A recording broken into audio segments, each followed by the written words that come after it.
밤마다 소변 때문에 잠에서 깨는 고통 혹시 겪고 계십니까?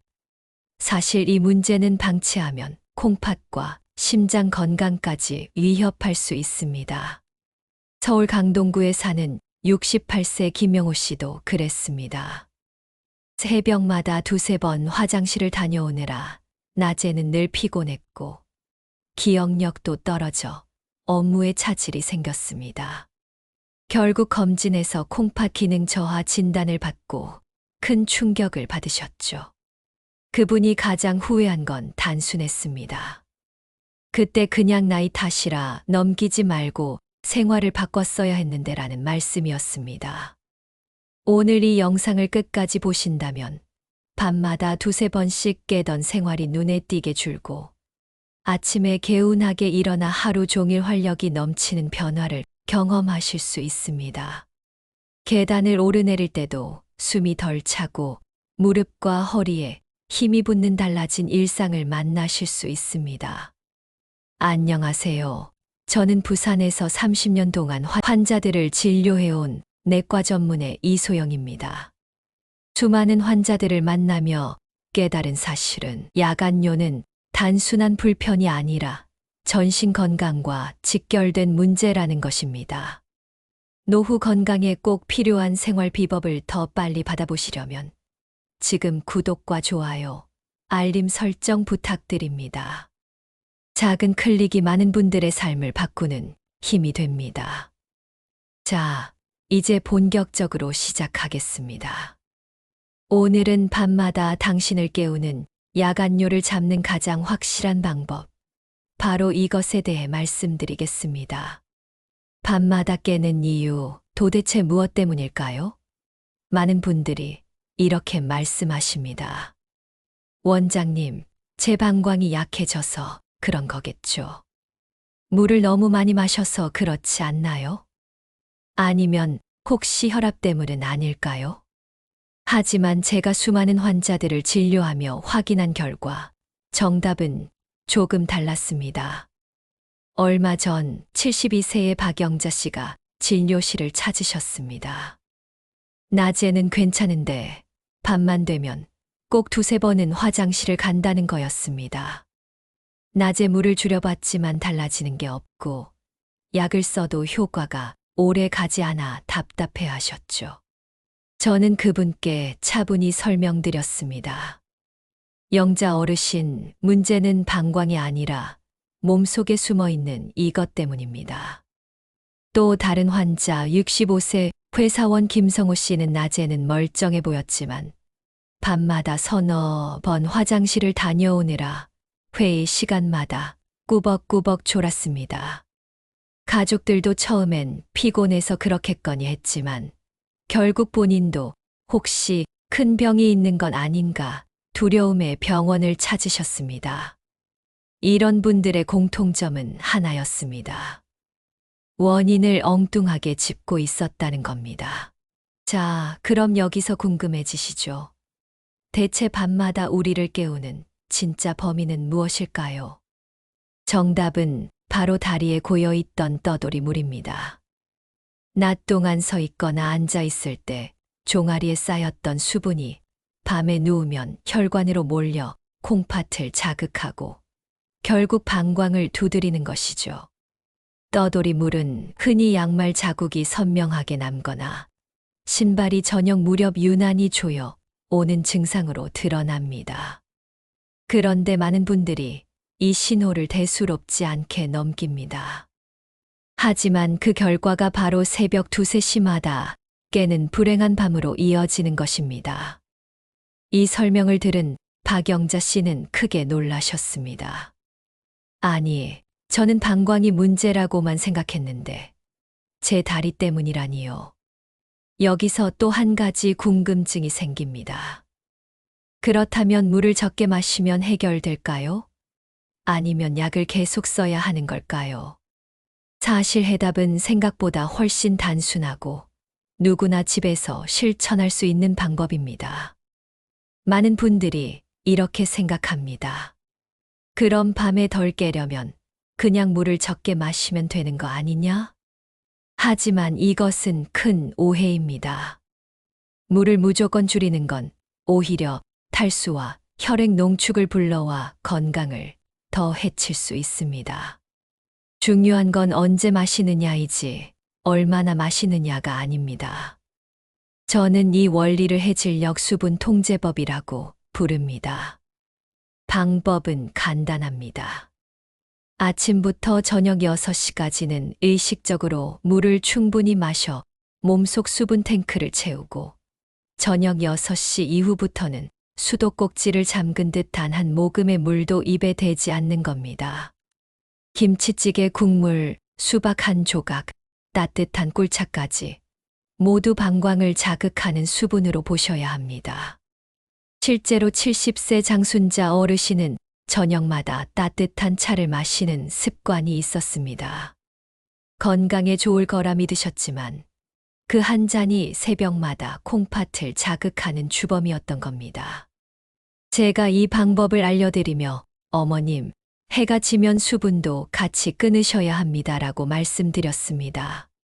일주일 뒤 어르신은 놀란 얼굴로 다시 오셨습니다. 원장님, 정말 신기해요.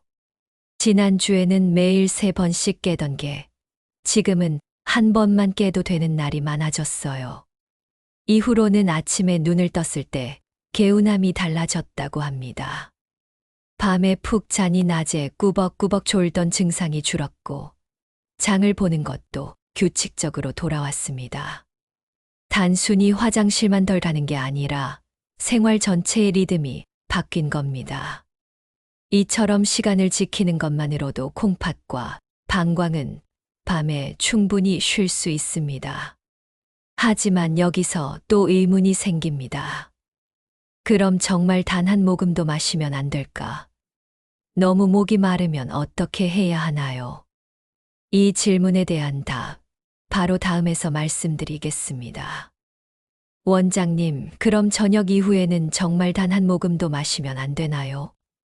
입이 너무 바싹바싹 마르면 어떻게 하죠? 환자분들이 가장 많이 하시는 질문입니다. 답은 의외로 간단합니다.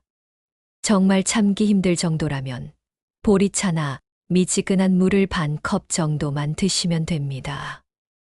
중요한 건 해갈이 아니라 입안을 적신다는 마음으로 소량만 마시는 것이죠. 실제로 74세 정미자 어르신은 밤마다 입이 타서 물을 벌컥벌컥 드셨습니다. 그때마다 방광은 자극을 받아 새벽마다 깨야 했고 결국 잠을 설치는 악순환이 이어졌습니다. 그런데 제가 어머님, 목이 마르면 보리차 반 잔만 드세요. 대신 양치나 가글로 입안을 시원하게 해보세요라고 조언을 드렸습니다. 놀랍게도 그날 이후로는 잠드는데 큰 무리가 없었고 밤중에 깨는 횟수도 확연히 줄었습니다. 여기서 중요한 원리가 있습니다. 우리 몸은 갈증을 느낄 때 실제로 필요한 물의 양보다 훨씬 더 많이 원합니다. 뇌가 과장해서 신호를 보내는 거죠. 그래서 갈증을 달래는 데는 반 컵이면 충분합니다. 나머지는 습관이 만들어낸 착각일 뿐입니다. 하지만 여기서 또 다른 궁금증이 생기실 겁니다.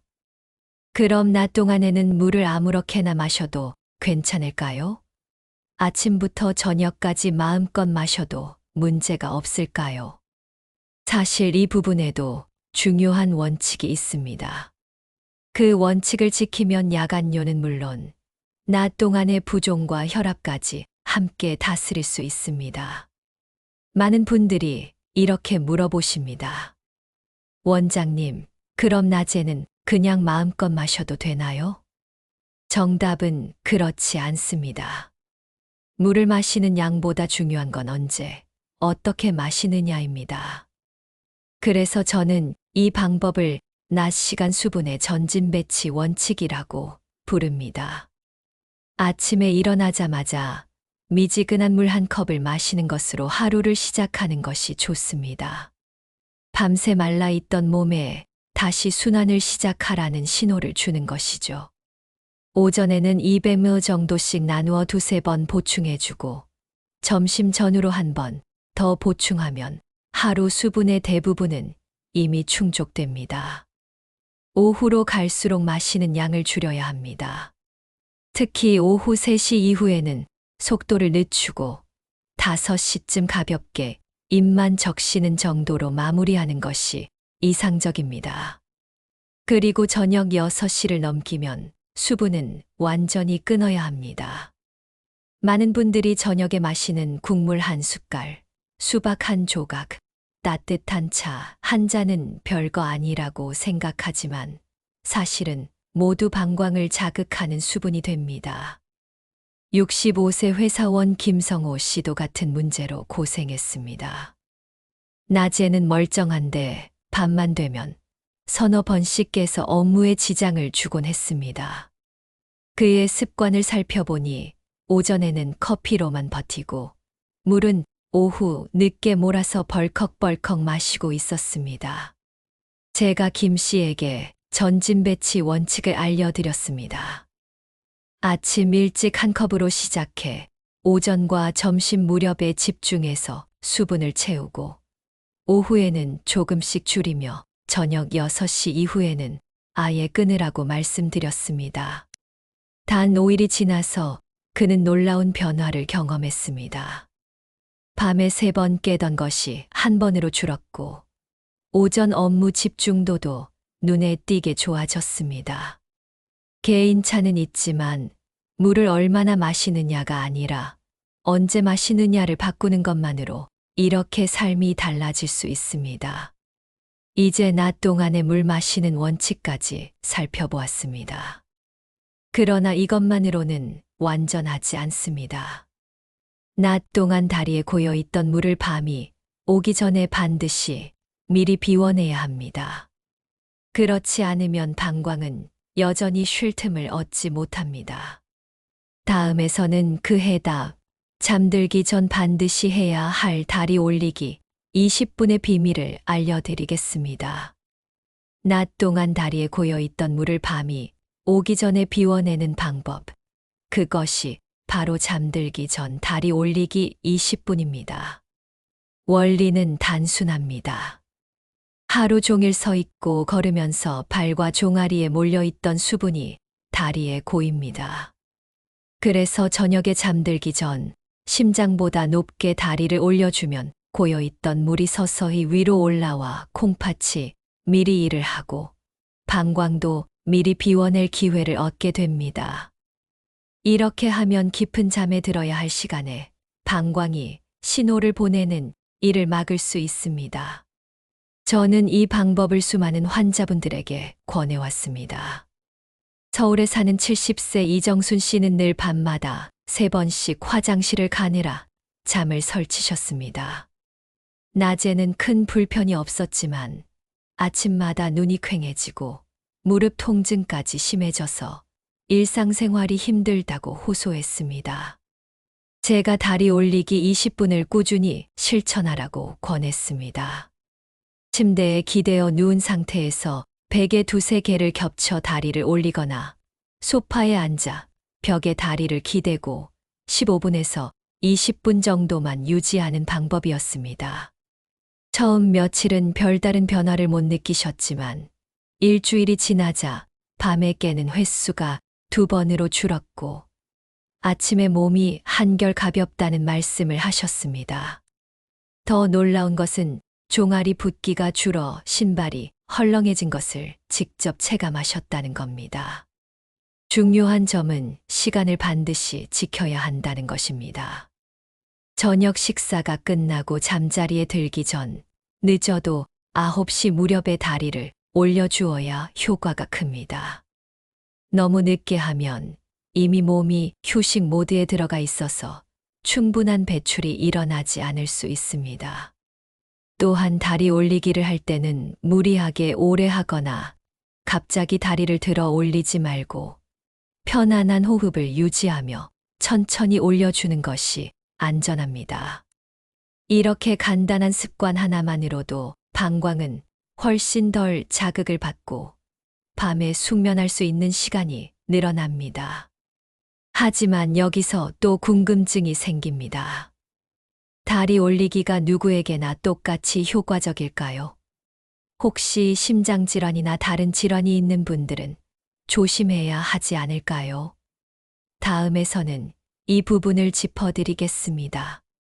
다리 올리기 20분은 대부분의 분들에게 도움이 되는 간단하고 안전한 방법이지만 누구에게나 똑같이 적용되는 것은 아닙니다. 특히 심장질환이나 만성호흡기 질환이 있는 분들은 갑자기 다리를 높이 올릴 경우 혈액이 한꺼번에 심장과 폐로 몰려 불편함을 느낄 수 있습니다. 이런 경우에는 반드시 자신의 상태를 확인하고 의사의 조언을 받아 조심스럽게 시도해야 합니다. 고혈압 약과 이뇨제를 함께 복용하는 분들도 주의가 필요합니다. 이미 약으로 수분을 조절하고 있는 상황에서 다리 올리기를 오래 하면 탈수나 어지럼증이 생길 수 있기 때문입니다. 그래서 처음에는 10분 정도로 시작해 몸의 반응을 살펴보고 무리가 없을 때만 점차 시간을 늘려 20분까지 실천하는 것이 안전합니다. 대구에 사는 73세 장노식 씨는 협심증과 고혈압 약을 드시던 분이었습니다. 야간요 때문에 고생하다가 무작정 다리를 올렸다가 처음에는 숨이 차고 가슴이 답답해 중단했다고 합니다. 이후 병원에서 검사를 받고 의사의 지시대로 10분만 가볍게 시작했더니 2주가 지나면서 호흡 불편은 사라지고 밤에 깨는 횟수도 절반으로 줄었습니다. 본인 몸에 맞는 강도로 꾸준히 실천하는 것이 얼마나 중요한지 보여주는 사례였습니다. 주의사항만 잘 지키면 다리 올리기는 야간요, 완화뿐 아니라 전신 건강에도 이득이 많습니다. 종아리 근육이 풀리면서 혈액순환이 개선되고 낮 동안 쌓였던 다리 피로도 줄어듭니다. 어떤 분들은 밤에 화장실을 덜 가는 것뿐 아니라 다음 날 다리가 훨씬 가볍고 부종이 줄었다고 말씀하시곤 합니다.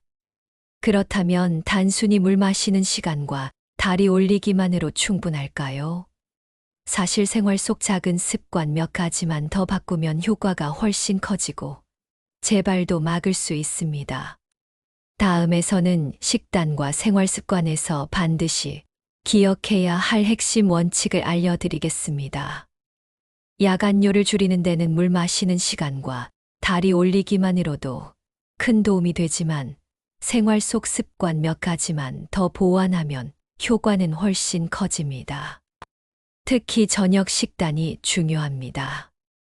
국물 위주의 찌개나 라면, 국밥처럼 짠 음식은 밤새 수분을 붙잡아두는 가장 큰 원인입니다. 실제로 저녁 식단에서 국물과 짠 반찬을 줄이기만 해도 새벽에 깨는 횟수가 눈에 띄게 줄어듭니다. 과일도 마찬가지입니다. 수박이나 참외처럼 수분이 많은 과일을 밤에 먹으면 아무리 물을 끊었다 해도 방광은 쉬지 못합니다. 서울에 사는 69세 최영자 씨는 저녁마다 라면과 김치를 즐기는 습관이 있었습니다. 야간요 때문에 늘 피곤하다며 찾아오셨는데 식단을 살펴보니 문제는 분명했습니다. 저는 저녁만큼은 담백한 밥과 채소 위주로 드시고 국물은 최대한 줄이도록 권했습니다. 2주 후 다시 찾아오신 최 씨는 밤에 2번씩 깨던 게 한 번으로 줄고 아침에 덜 피곤하다고 하셨습니다. 단순한 식단 변화만으로도 몸은 곧바로 반응을 보인 것입니다. 습관적인 부분도 무시할 수 없습니다. 늦은 밤 스마트폰이나 TV 시청은 교감신경을 자극해 소변을 더 자주 보게 만듭니다. 대신 가벼운 호흡 명상이나 스트레칭으로 몸과 마음을 안정시키면 방광의 긴장도 함께 완화됩니다. 여기에 골반적인 운동, 흔히 케겔 운동이라 불리는 습관을 더하면 방광을 지탱하는 근육이 강해져서 야간요 예방에 도움이 됩니다. 무엇보다 중요한 건 꾸준함입니다. 물 마시는 원칙, 다리 올리기, 식단 조절, 그리고 작은 생활 습관 교정을 하루 이틀 해보고 효과가 없다고 포기하면 안 됩니다. 몸은 천천히 바뀌고 작은 변화들이 모여 큰 차이를 만들어냅니다. 이제 남은 건 실제 환자들이 어떤 변화를 경험했는지, 그리고 그분들이 공통적으로 지킨 핵심 포인트가 무엇이었는지 살펴보는 일입니다. 다음에서는 그들의 이야기를 통해 지금까지 말씀드린 원칙들이 어떻게 삶을 바꾸었는지 확인해 보겠습니다. 지금까지 말씀드린 원칙들을 꾸준히 실천한 분들은 하나같이 같은 변화를 경험하셨습니다. 부산에서 식당을 운영하는 66세 박정희 씨는 저녁 국물 습관을 끊고 다리 올리기를 시작한 지 2주 만에 밤에 3번 깨던 것이 한 번으로 줄었다고 말했습니다. 무엇보다 아침에 눈을 떴을 때 머리가 맑아져 손님을 맞이할 힘이 생겼다고 하셨습니다. 서울 강서구에 사는 71세 김순남 씨는 늘 불면증처럼 밤마다 깼지만 물 마시는 시간을 조절한 것만으로도 큰 변화를 보셨습니다. 아침에 계단을 오를 때 다리가 덜 무겁고 낮에도 덜 졸려 손주를 돌보는데 여유가 생겼다고 말씀하셨습니다. 또 다른 사례로 전북 전주에 사는 69세 윤광수 씨는 직장 은퇴 후 체중이 늘면서 야간뇨가 심해졌습니다. 하루 5번씩 화장실을 오가다 보니 새벽마다 지쳐서 다시 잠들지 못했습니다. 하지만 저녁 6시 이후 물을 끊고 다리 올리기를 꾸준히 실천하면서 한 달이 지나자 밤에 깨는 횟수가 3번에서 1번으로 줄었고 무엇보다 낮 동안 피곤하지 않아 아내와 함께 산책을 즐길 여유가 생겼다고 합니다.